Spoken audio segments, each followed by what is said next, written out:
আবারও ভারতের ফাইনালে সেই অপোজা আম্পায়ার। আজ শনিবার টি-20 বিশ্বকাপের বহুল কাঙ্ক্ষিত ফাইনাল ম্যাচ অনুষ্ঠিত হচ্ছে। দীর্ঘ 10 বছর পর আবারও বিশ্বকাপের ফাইনালে উঠেছে ভারত। তাদের সামনে সুযোগ এসেছে ট্রফি জেতার। এই সুযোগকে হাতছাড়া করতে চান না রোহিত শর্মারা। এই ম্যাচে তাদের প্রতিপক্ষ প্রথমবারের মতো ক্রিকেটের কোনো বিশ্ব আসরে ফাইনালে ওঠা দক্ষিণ আফ্রিকা। দক্ষিণ আফ্রিকার বিপক্ষে ভারত ফেভারিট হলেও এরই মধ্যে একজন আম্পায়ারকে নিয়ে চিন্তিত ভারত শিবির।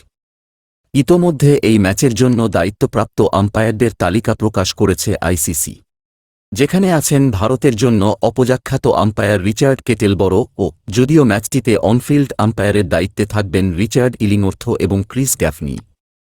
শনিবার বাংলাদেশ সময় রাত 8:30টায় টি-20 বিশ্বকাপের ফাইনাল ম্যাচটি শুরু হবে। বার্বাডোজের কেনসিংটন ওভালে অনুষ্ঠিত হবে নবম আসরের সবচেয়ে রোমাঞ্চকর ম্যাচটি। এর আগে বিশ্বকাপের 2 ফরম্যাটে ওয়ানডে ও টি-20 7বার সেমিফাইনাল খেললেও ফাইনালে ওঠা হয়নি প্রোটিয়াদের। অষ্টমবারে এসে তারা সেমির গণ্ডি টপকেছে। অন্যদিকে তাদের প্রতিপক্ষ ভারত শিরোপাখড়ায় ভুগছে 2011 সালের পর থেকে। ফলে উভয় দলের জন্যই অনেক না পাওয়া আর আক্ষেপ পূরণের দিন আজ। এর আগে সাম্প্রতিক সময়ে ভারত যতবারই কোনো বিশ্ব আসরের নকআউট পর্বে উঠেছে, বেশিরভাগই অনফিল্ড আম্পায়ারের দায়িত্বে ছিলেন কেটেলবরো। তিনি আম্পায়ার থাকাকালে কোনো নকআউট ম্যাচ জিততে পারেনি ভারত, যার সবশেষ উদাহরণ 2023 ওয়ানডে বিশ্বকাপ ফাইনাল।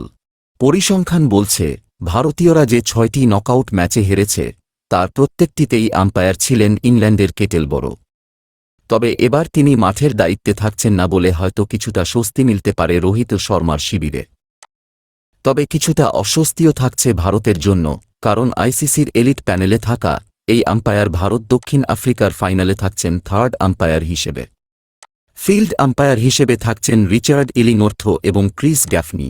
চতুর্থ আম্পায়ার হিসেবে বিশ্বকাপ ফাইনালে থাকবেন রডনি টাকার। এছাড়া রিচি রিচার্ডসন ম্যাচ রেফারির দায়িত্ব পালন করবেন।